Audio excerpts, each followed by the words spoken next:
لو انزلنا اگر ہم نازل کرتے حاضل قرآن اس قرآن کو علی جبل کسی پہاڑ پر لرأیتہ تم دیکھتے اس کو خاشعا کے ڈر گیا ہے متصدعا کے کھڑ گیا ہے من خشیت اللہ اللہ کے خوف سے.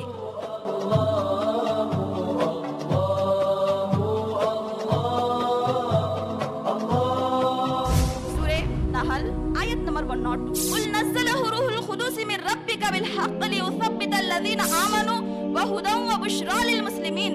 اللہ تعالیٰ کا ارشاد ہے اے نبی صلی اللہ علیہ وسلم کہہ دیجئے یہ قرآن مجید جو نازل ہوا ہے اسے روح القدس یعنی جبرائیل علیہ السلام اللہ تعالیٰ کے حکم سے لے کر آئے ہیں تاکہ یہ قرآن ایمان والوں کے ایمان کو مضبوط کرے. مسلمانوں کے لیے اس میں شفا ہے رحمت ہے خوشخبری ہے.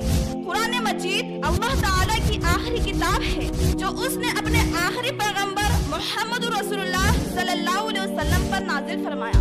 تمام الہامی کتب میں سب سے زیادہ عزت و شرف والی کتاب، عظمت و فضیلت والی کتاب، خیر و برکت سے مالا مال، حق اور باطل میں فرق کرنے والی، ایمان لانے والوں کو جنت کی خوشخبری سنانے والی، انکار کرنے والوں کو جہنم سے ڈرانے والی، تمام بنی نوع انسان کے لیے خدا کی سب سے بڑی کتاب قرآن مجید ہے.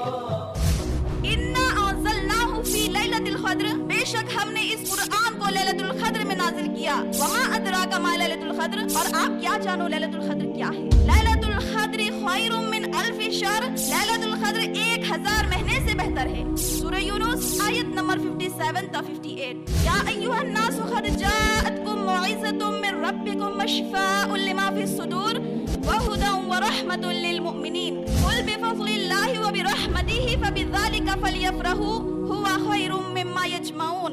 اللہ تعالیٰ کا ارشاد ہے اے لوگو تمہارے پاس تمہارے رب کی طرف سے ایک ایسی کتاب آئی ہے جو سراسر نصیحت اور دلوں کی بیماری کے لیے شفا ہے، اچھے کام کرنے والوں کے لیے اس میں رہنمائی اور عمل کرنے والوں کے لیے ذریعہ رحمت ہے. اے نبی صلی اللہ علیہ وسلم آپ کہہ دیجئے لوگوں کو اللہ تعالیٰ کے اس فضل و احسان یعنی قرآن مجید کے اترنے پر خوشی منانا چاہیے اس لیے کہ یہ قرآن سارے جہانوں سے بہتر ہے.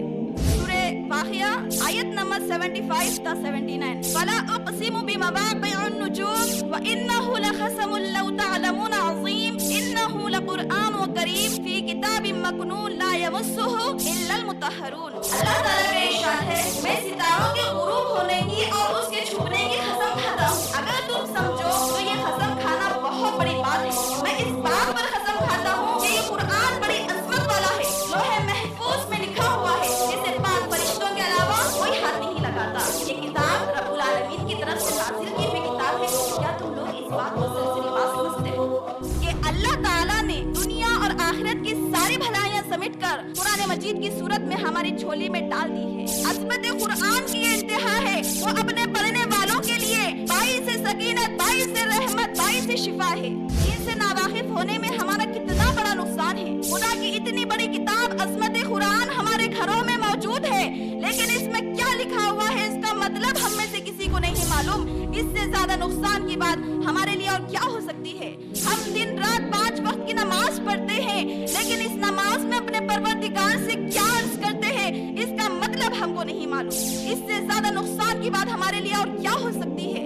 جس کلمے کے ذریعے سے ہم اسلام میں داخل ہوتے ہیں اس کلمے کا مطلب ہم کو نہیں معلوم اور نہ ہی ہم یہ جانتے ہیں اس کلمے کو پڑھنے کے ساتھ ساتھ ایک مسلمان پر کیا ذمہ داریاں عائد ہوتی ہے. اس کا مطلب ہم کو نہیں معلوم. اس سے زیادہ ایک مسلمان کے لیے نقصان کی بات اور کیا ہو سکتی ہے. روزگار نہ ملنے کا نقصان ہم کو معلوم ہے، سونے چاندی گھم جانے کا نقصان ہم کو معلوم ہے، اپنی تجارت سے حاصل نہ ہونے والے نفع کا نقصان ہم کو معلوم ہے، لیکن اپنے رب کی اتنی بڑی کتاب سے محروم ہونے کا ہم کو نقصان نہیں معلوم ہے. وَلَقَدْ يَسَّرْنَا الْقُرْآنَ لِلذِّكْرِ فَهَلْ مِن مُدَّكِرٍ. بے شک ہم نے اس قرآن کو آسان کر دیا ہے. رواہ الترمذی باب الفضائل القرآن الکریم حدیث نمبر 2926. حضرت ابو سعید خدری رضی اللہ تعالیٰ عنہ بیان کرتے ہیں رسول اللہ صلی اللہ علیہ وسلم نے ہمارے سامنے یہ حدیث قدسی بیان فرمائی ہے. اللہ تعالیٰ فرماتے ہیں جس شخص کو قرآن مجید کی مشغولیت کی وجہ سے دعائیں مانگنے کی فرصت نہیں ملتی میں اس کو دعائیں مانگنے والوں سے زیادہ عطا کروں گا. اور اللہ تعالیٰ کے تمام کتابوں پر قرآن مجید کو ایسی فضیلت ہے جیسے خود اللہ کو مخلوق پر ہے۔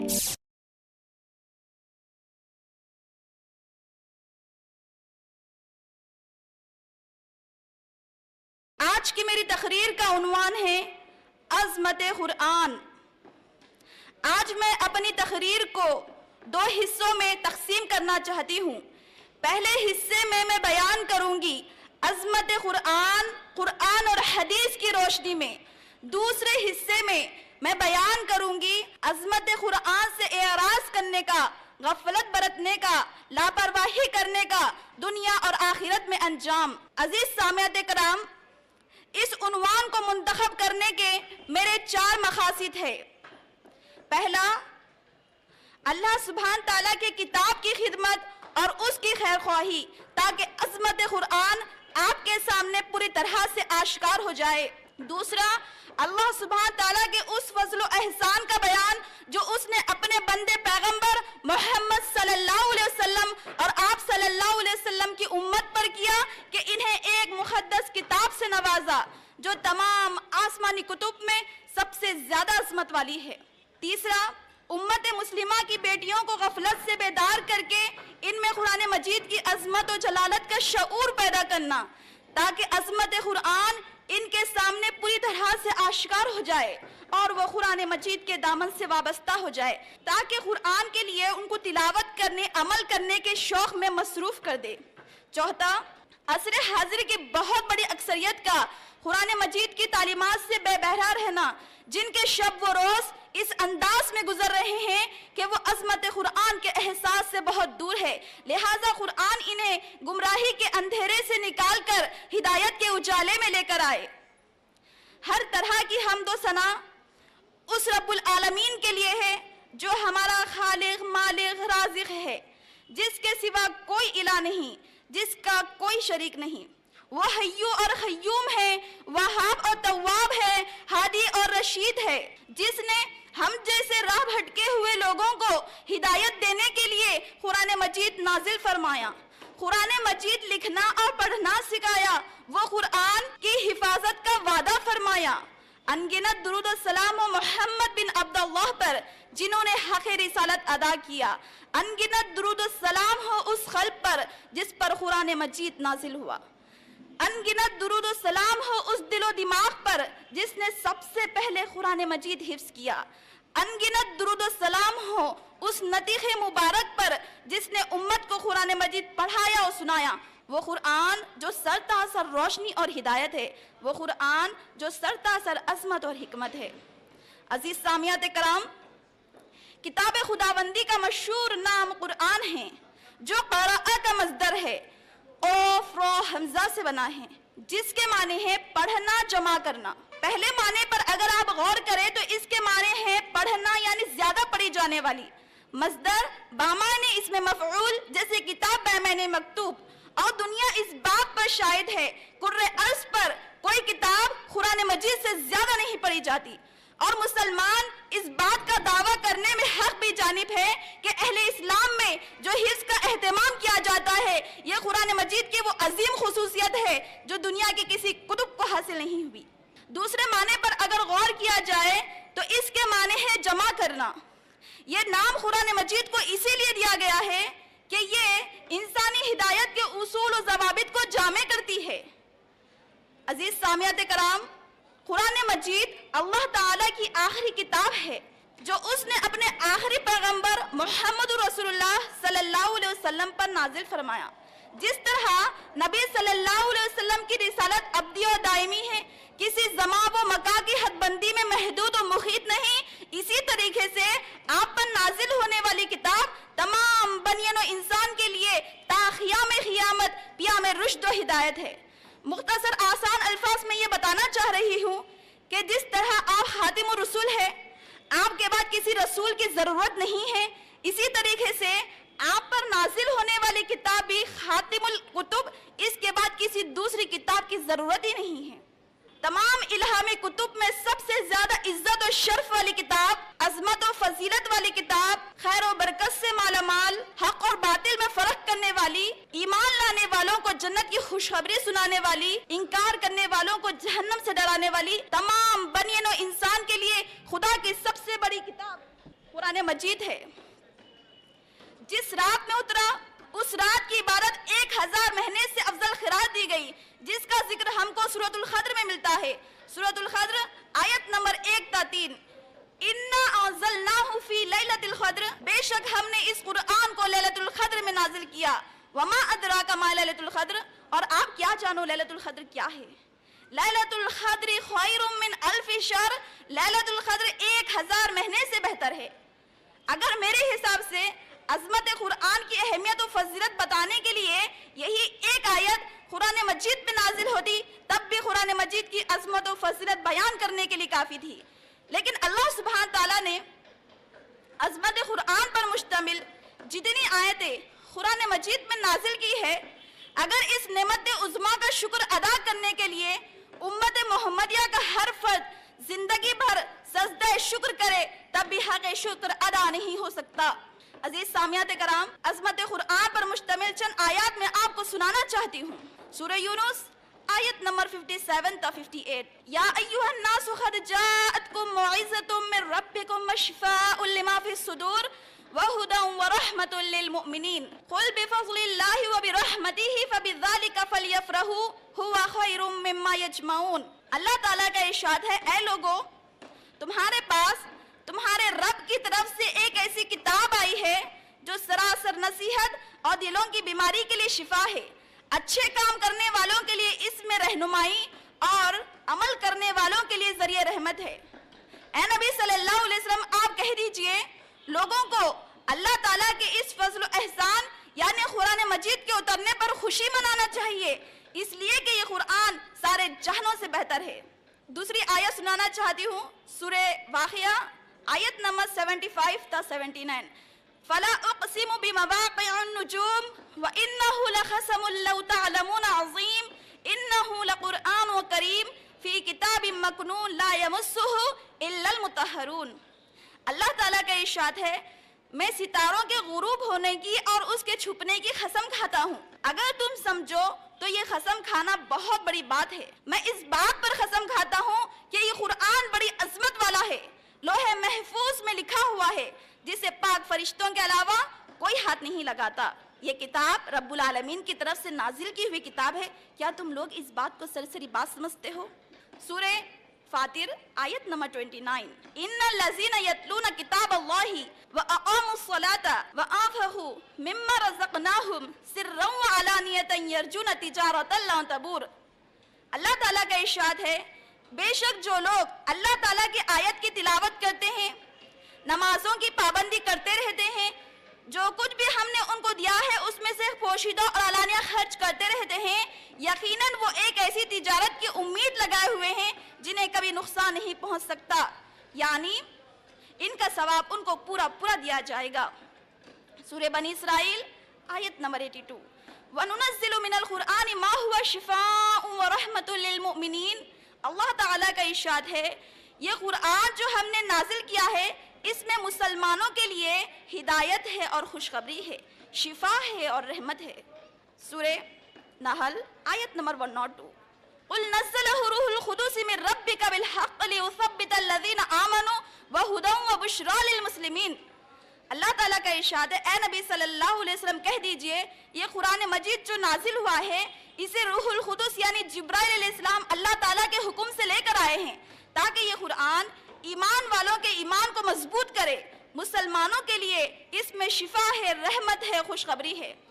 سورہ حشر آیت نمبر 21، لو انزلنا هذا القرآن على جبل لرأيته خاشعا متصدعا من خشیۃ اللہ۔ اللہ تعالیٰ کا ارشاد ہے، لو انزلنا اگر ہم نازل کرتے هذا القرآن اس قرآن کو على جبل کسی پہاڑ پر لرأيته تم دیکھتے اس کو خاشعا کے دب گیا ہے، متصدعا کے پھٹ گیا ہے، من خشیۃ اللہ اللہ کے خوف سے۔ اللہ تعالیٰ کا ارشاد ہے اگر ہم اس قرآن کو، عظمت قرآن اپنی شان کی وجہ سے ایسی شان رکھتا ہے، ایسی عظمت رکھتا ہے، اگر ہم اس قرآن کو کسی پہاڑ پر نازل کرتے اور پہاڑ میں اتنی عقل و شعور ہوتی تو تم دیکھتے اس اس کو کہ خشیت الہی سے دب گیا اور پھٹ گیا۔ عزیز سامعین کرام، اگر میں آپ سے یہ کہوں کہ اللہ تعالیٰ نے انسان کو جتنی نعمتیں عطا فرمائی ہیں ان میں سب سے بڑی نعمت قرآن مجید ہے، تو یہ میرے کہنے میں کوئی مبالغہ نہ ہوگا۔ کیوں کہ اللہ تعالیٰ نے دنیا اور آخرت کی ساری بھلائیاں سمیٹ کر قرآن مجید کی صورت میں ہماری جھولی میں ڈال دی ہے۔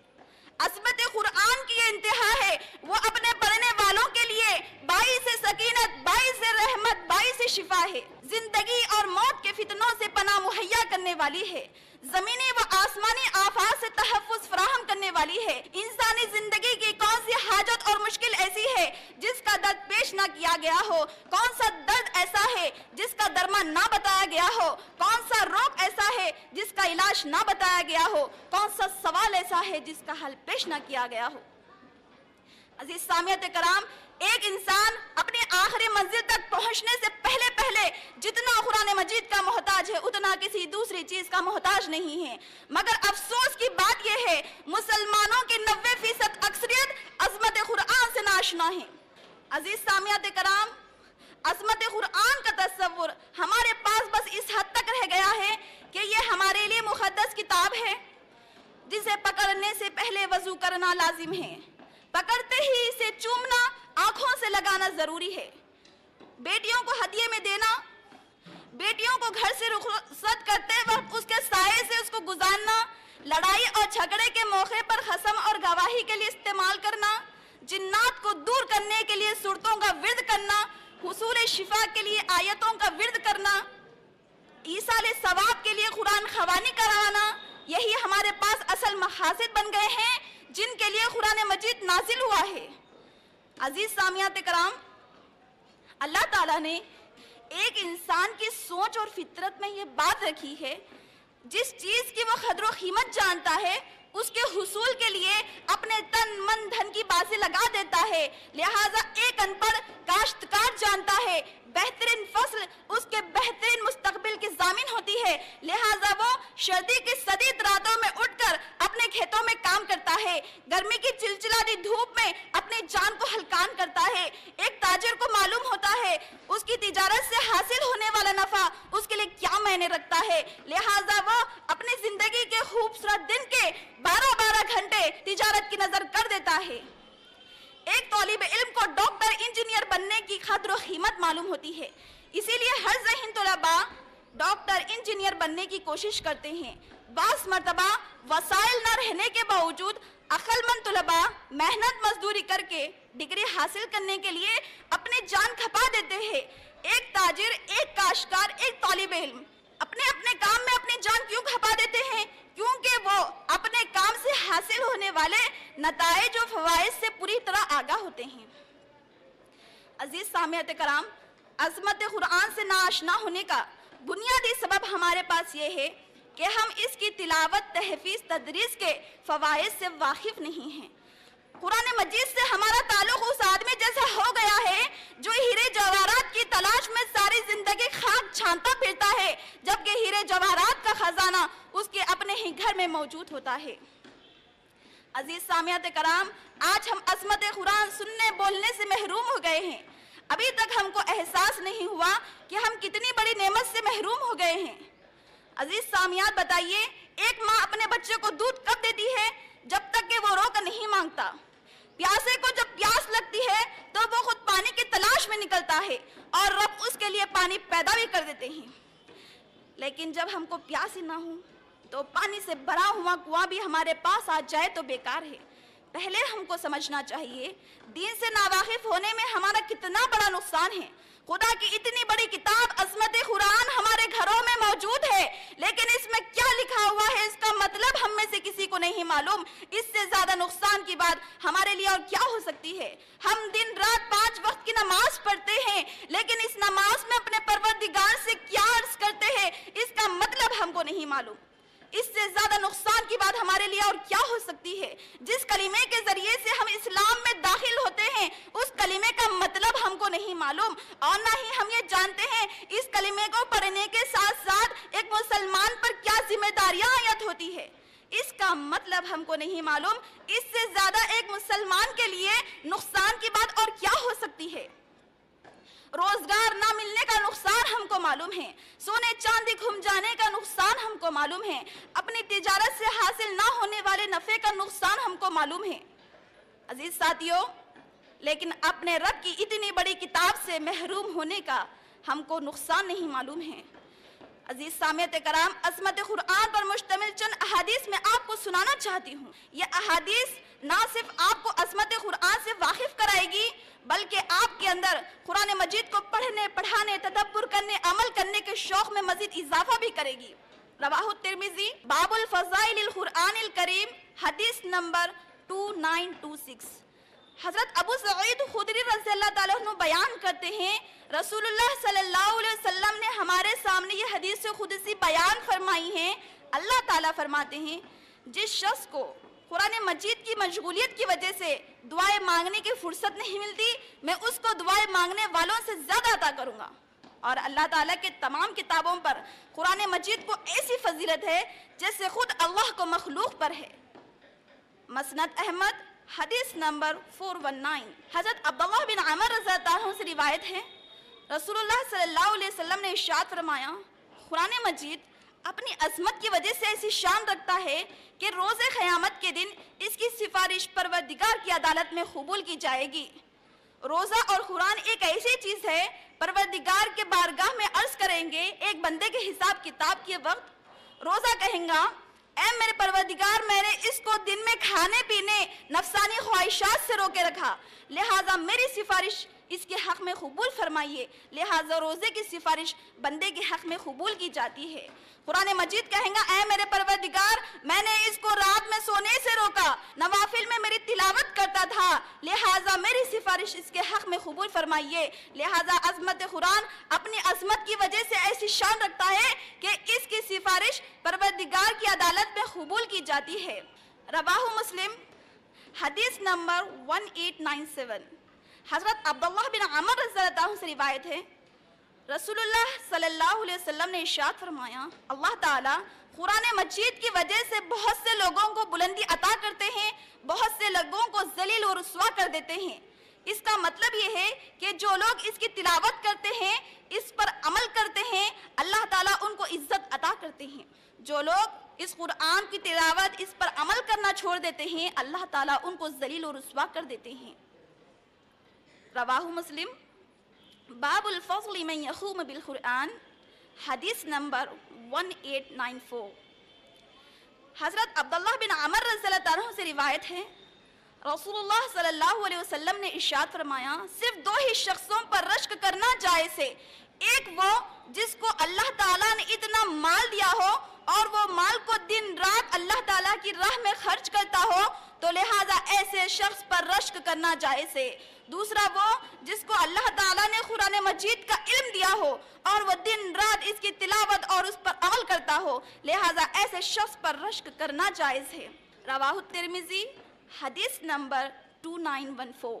حضرت عبداللہ بن عمر رضی اللہ عنہ سے روایت ہے، رسول اللہ صلی اللہ علیہ وسلم نے ارشاد فرمایا، قرآن مجید اپنی عظمت کی وجہ سے ایسی شان رکھتا ہے کہ روز قیامت بندے سے کہا جائے گا، جا جنت میں جا، جا جنت میں جا، درجات چڑھتا جا، جا جنت میں جا، درجات چڑھتا جا، قرآن مجید کی تلاوت کر جس طرح تو دنیا میں ٹھہر ٹھہر کر تلاوت کرتا تھا، لہٰذا تیری آخری منزل جنت میں یہ ہوگی جہاں پر تیری آخری آیت کی تلاوت ختم ہوگی۔ عزیز سامعین کرام، عظمت قرآن پر مشتمل چند احادیث کا میں آپ کے سامنے ذکر کی ہوں۔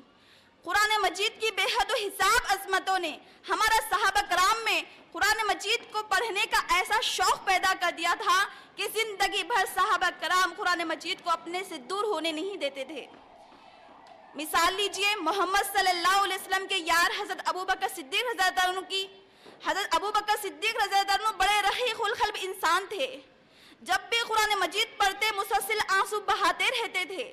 تلاوت میں اس قدر رغبت ہوتی کہ مشرکین مکہ کے بچے، مرد، عورتیں تمام لوگ آپ کی تلاوت سننے کے لیے کھڑے ہو جاتے۔ حضرت عقبہ بن عامر رضی اللہ عنہ بڑی دلسوز آواز میں قرآن مجید پڑھتے تھے۔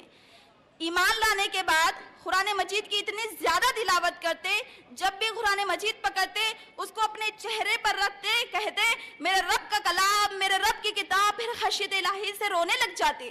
حضرت اسید بن حضیر رضی اللہ عنہ کی مثال لیجئے کہ آپ قرآن مجید سن کر ایمان لائے تھے، ایمان لانے کے بعد قرآن مجید کے ایسے شیدائی بنے کہ زندگی بھر قرآن مجید ہی کے ہو کر رہ گئے۔ جب تمام لوگ نیند کی آغوش میں چلے جاتے تو آپ بڑے ہی خوش الہانی سے قرآن مجید کی تلاوت کرتے تھے۔ ایک مرتبہ ہوا یوں کہ دیکھا کہ آپ رات میں تلاوت کر رہے ہیں کہ آسمان سے روشن خنیلیں آتی ہوئی دکھائی دی۔ یہ آپ نے بڑے حیرانی سے نبی صلی اللہ علیہ وسلم سے یہ ماجرا بیان کیا تو نبی صلی اللہ علیہ وسلم نے فرمایا ارے یہ تو فرشتے تھے جو تمہاری تلاوت سن کر آسمان سے نازل ہوئے تھے، اگر تم اپنی تلاوت کو جاری رکھتے تو وہ تمہارے بالکل قریب آ جاتے اور تم ان کو اپنی آنکھوں سے دیکھ سکتے۔ حضرت عقبہ بن عامر رضی اللہ عنہ بڑی دلسوز آواز میں قرآن مجید پڑھنے کے عادی تھے۔ جب بھی صحابہ کرام آپ کی تلاوت سنتے اس قدر روتے کہ ان کے اوپر خشیت الہی کا لرزہ طاری ہو جاتا۔ حضرت عمر رضی اللہ تعالیٰ عنہ ایک مرتبہ آپ سے قرآن مجید سننے کی خواہش پیش کرتے ہیں۔ حضرت عمر رضی اللہ تعالیٰ عنہ جب آپ کی تلاوت سنتے ہیں تو اس قدر خشیت الہی سے رونے لگ جاتے ہیں، یہاں تک کہ آپ کی داڑھی آنسوؤں سے تر ہو جاتی ہے۔ عزیز سامعات کرام، دنیا میں آج مسلمان ہی وہ خوش قسمت لوگ ہیں جن کے پاس قرآن مجید ٹھیک ٹھیک انہی الفاظ میں موجود ہے جن الفاظ میں وہ اترا تھا، اور آج مسلمان ہی وہ بدقسمت لوگ ہیں جو اپنے پاس قرآن مجید رکھتے ہیں مگر اس کی عظمتوں، رحمتوں، فضیلتوں سے محروم ہیں۔ قرآن ہمارے پاس اسی لیے بھیجا گیا تھا کہ ہم اس کی تلاوت کریں، اس پر عمل کریں، اس کے مطابق زندگی بسر کرے، مگر ہم نے قرآن مجید کو چھوڑ رکھا ہے۔ آج جو ظلم ستم زریفیاں ہمارے مسلمان قرآن مجید کے ساتھ کرتے ہیں وہ اس قدر مضحکہ انگیز ہے۔ اگر یہ کسی دوسرے معاملے میں کسی دوسرے شخص کو ایسی حرکتیں کرتے دیکھے تو اس کی ہنسی اڑائیں گے۔ بتائیے اگر کوئی شخص حکیم سے کوئی نسخہ لکھوا کر لے کر آئے اور اس کو اپنے گلے میں باندھ لے یا صرف اس کو گھول کر پی لے تو آپ ایسے شخص کو کیا کہیں گے؟ کیا آپ کو اس کے اوپر ہنسی نہیں آئیں گی؟ مگر جو سب سے بڑے حکیم نے ہمارے امراض کا علاج کرنے کے لیے شفا اور رحمت کا جو بے نظیر نسخہ لکھ کر دیا ہے، اس کے ساتھ ہمارا یہی برتاؤ ہے، اور ہم میں سے کسی کو ایسے شخص پر نہ ہم پر ہنسی آتی ہے۔ کوئی نہیں جانتا کہ نسخہ گلے میں لٹکانے کے لیے، گھول کر پینے کے لیے یا صرف اپنے پاس رکھنے کے لیے نہیں ہوتا، بلکہ اسی لیے ہوتا ہے کہ اس کی ہدایت کے مطابق دوا استعمال کی جائے۔ عزیز ماں اور بہنوں، میں آپ سے ایک سوال کرنا چاہتی ہوں۔ بتائیے، بالکل چھوٹا سا سوال ہے، اگر کوئی شخص بہت بیمار ہو اور علم طب کی کوئی کتاب پڑھنے کے لیے بیٹھ جائے، محض خیال کرے کہ اس کتاب کو پڑھنے سے میری بیماری دور ہو جائیں گی، تو آپ ایسے شخص کو کیا کہیں گے؟ کیا آپ اس کو بے وقوف نہیں کہیں گے؟ کیا آپ نہیں کہیں گے کہ ارے لے جاؤ انہیں کسی پاگل خانے میں، ان کا دماغ خراب ہو گیا ہے؟ مگر شافی مطلق نے ہمارے امراض کا علاج کرنے کے لیے شفا اور رحمت کا جو بے نظیر نسخہ لکھ کر دیا ہے، اس کے ساتھ ہمارا یہی برتاؤ ہے۔ ہم دن رات قرآن مجید پڑھتے ہیں، محض خیال کرتے ہیں اس کی تلاوت کرنے سے ہمارے امراض دور ہو جائیں گے، اس کی ہدایت پر عمل کرنے کی ضرورت نہیں ہے، اور نہ ہی ان چیزوں سے پرہیز کی ضرورت ہے جس کو یہ مضر بتا رہی ہے۔ پھر ہم اپنے اوپر وہی حکم کیوں نہیں لگا لیتے جو اس شخص پر لگاتے ہیں جو صرف امراض کو دور کرنے کے لیے علم طب کی کتاب پڑھ لینے کو کافی سمجھتا ہے۔ عزیز ماں اور بہنوں، اگر ہمارے پاس کوئی ایک لیٹر، کوئی ایک میسج کسی ایسی زبان میں آتا ہے جو ہم نہ جانتے ہو، اور ہم کو معلوم ہوتا ہے کہ اس میسج میں ہمارے لیے بہت بڑے فائدے کی بات ہے اور اس میں ہمارے سے کچھ مخاطب کیا گیا ہے، تو آپ دوڑے ہوئے جاتے ہیں کسی ایسے زبان سے جو آپ کو اس میسج کا مطلب بتا دے۔ جب تک آپ اس میسج کا مطلب نہیں سمجھ لیتے، آپ کو چین نہیں آتا۔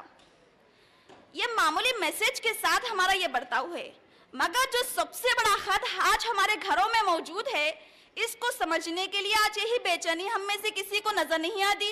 کیا یہ حیرت اور تعجب کا مقام نہیں ہے؟ عزیز ساتھیو، بتائیے، عظمت قرآن کے تعلق سے جو باتیں میں آپ کے سامنے رکھی ہوں، آپ ان باتوں پر ایک بار پھر سے غور کیجئے۔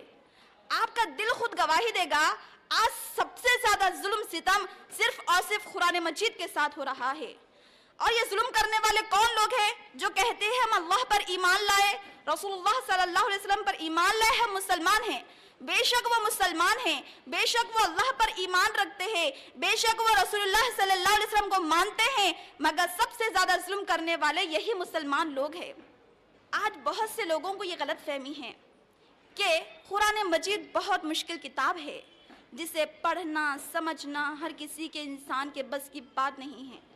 قرآن مجید کے بارے میں مشکل ہونے کا تصور اس آدمی کا ہو سکتا ہے جس نے کبھی قرآن مجید پڑھنے کی کوشش ہی نہ کی ہو، جس نے اس غلط فہمی میں مبتلا لوگ یا تو قرآن مجید کو سرے سے ہاتھ ہی نہیں لگاتے یا صرف اس کی تلاوت پر اکتفا کرتے ہیں.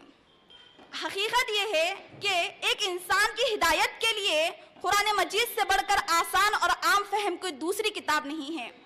عزیز سامعین کرام، اس بارے میں اللہ تعالیٰ کا فرمان بالکل حق اور سچ ہے. سورہ قمر آیت نمبر 17، وَلَقَدْ يَسَّرْنَا الْقُرْآنَ لِلذِّكْرِ فَهَلْ مِن مُدَّكِرٍ، بے شک ہم نے اس قرآن کو آسان کر دیا ہے کوئی پڑھنے والا، ہے کوئی سمجھنے والا، ہے کوئی تدبر کرنے والا. بعض لوگ بچپن میں کسی وجہ سے قرآن مجید کی تعلیم حاصل نہیں کر پاتے، لیکن جب بعد میں ان کو اپنی اس غلطی کا احساس ہوتا ہے تو محض بڑی عمر کی وجہ سے تعلیم حاصل کرنے میں جھجک محسوس کرتے ہیں. یہ مثبت انداز فکر نہیں ہے. حقیقت یہ ہے اللہ تعالیٰ عمر کے جس حصے میں ہم کو توفیق دے اسی کو بچپن سمجھنا چاہیے. رسول اللہ صلی اللہ علیہ وسلم کا ارشاد ہے، قرآن مجید میں مہارت رکھنے والا انسان میدان حشر میں مخرب فرشتوں کے ساتھ کھڑا ہوگا، اور جو شخص اٹک اٹک کر پڑھتا ہے اس کے لیے تو دوہرا اجر ہے. جہاں ایک طرف قرآن مجید کے پڑھنے والے کے ہر حرف پر 10 نیکیاں ملتی ہے، دوسری جگہ قرآن مجید کو اٹک اٹک کر پڑھنے والے کے لیے 20 نیکیاں ہیں. عمر کے کسی بھی حصے میں قرآن مجید کی تعلیم حاصل کرنے میں جھجک محسوس کرنا نہیں چاہیے. قرآن مجید کی تعلیم حاصل کرنے کے لیے عمر کی کوئی قید نہیں لگائی گئی.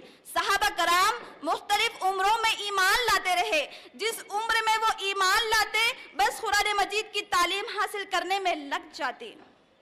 بس کسی بھی طریقے سے قرآن مجید کی تعلیم حاصل کرنے میں کسی بھی عمر کے حصے میں جھجک محسوس نہیں کرنا چاہیے. خلوص دل سے کیے جانے والے عمل پر اللہ تعالیٰ زندگی کے سارے گناہ معاف کر دے. جیسا کہ میں اپنی تقریر کے شروع میں کہی تھی، میں اپنی تقریر کو 2 حصوں میں بیان کروں گی.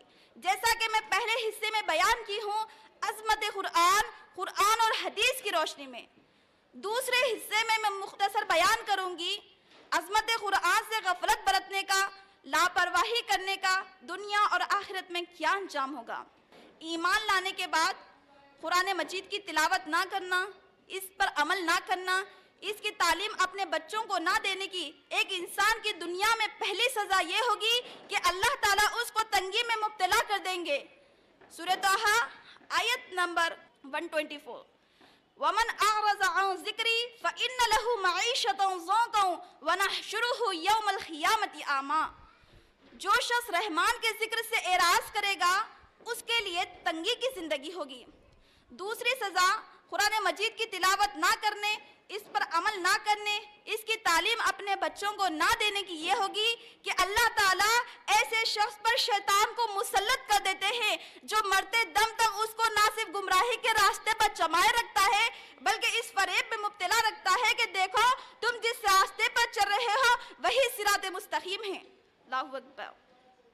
سورہ زخرف آیت نمبر 36 تا 37، وَمَنْ يَعْشُ عَنْ ذِكْرِ الرَّحْمَنِ نُخَيِّصْ لَهُ الشَّيْطَانُ فَهُوَ لَهُ قَرِينٌ وَإِنَّهُمْ لَيَصُدُّونَهُمْ عَنِ السَّبِيلِ يَحْسَبُونَ أَنَّهُمْ مُهْتَدُونَ.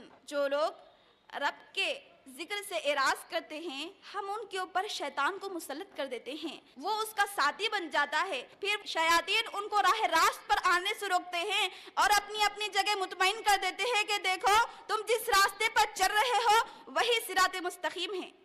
قرآن مجید سے اعراض کرنے کی یعنی اس کی تلاوت نہ کرنے کی، اس کے اوپر عمل نہ کرنے کی، اپنے بچوں کو قرآن مجید کی تعلیم نہ دینے کی ایک انسان کی دنیا میں تیسری سزا یہ ہوگی اللہ تعالیٰ اس کو ذلیل و رسوا کر دیں گے. نبی صلی اللہ علیہ وسلم کی وہ حدیث یاد کریے، نبی صلی اللہ علیہ وسلم ارشاد فرماتے ہیں اللہ تعالیٰ بہت سے لوگوں کو قرآن مجید کی وجہ سے بلندی عطا کرتے ہیں اور بہت سے لوگوں کو ذلیل و رسوا کر دیتے ہیں۔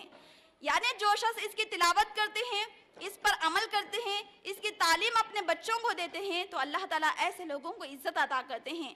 جو اس سے اعراض کرتے ہیں اللہ تعالیٰ ان کو رسوائی میں مبتلا کر دیتے ہیں۔ عزیز ساتھیو، یہ تھی دنیاوی سزا۔ آخرت میں ایسے شخص کے لیے کیا سزا ہوگی؟ آخرت میں ایسے شخص کی جو قرآن مجید کی تلاوت نہ کرتا ہو، قرآن مجید پر عمل نہ کرتا ہو، اس کی تعلیم اپنے بچوں کو نہ دیتا ہو، اس کی آخرت میں سب سے پہلی سزا یہ ہوگی کہ اللہ تعالیٰ اسے خبر سے اندھا اٹھائیں گے۔ سورہ طٰہٰ سورہ نمبر 20 آیت نمبر 124 وَمَنْ أَعْرَضَ عَنْ ذِكْرِي فَإِنَّ لَهُ مَعِيشَةً ضَنكًا وَنَحْشُرُهُ يَوْمَ الْقِيَامَةِ أَعْمَىٰ۔ جو شخص رب کے ذکر سے اعراض کرے گا اس کے لیے تنگی کی زندگی ہوگی اور ہم روز قیامت اسے خبر سے اندھا اٹھائیں گے۔ دوسری سزا آخرت میں قرآن مجید کی تلاوت نہ کرنے، اس پر عمل نہ کرنے، اس کی تعلیم اپنے بچوں کو نہ دینے، عام لوگوں میں تدریس کا اہتمام نہ کرنے والے کی یہ ہوگی کہ رسول اللہ صلی اللہ علیہ وسلم خود اپنی امت کے بارے میں پروردگار کی عدالت میں مقدمہ درج کریں گے۔ سورہ فرقان آیت نمبر 30 وقال الرسول یا رب ان قوم اتخذوا هذا القرآن مہجورا۔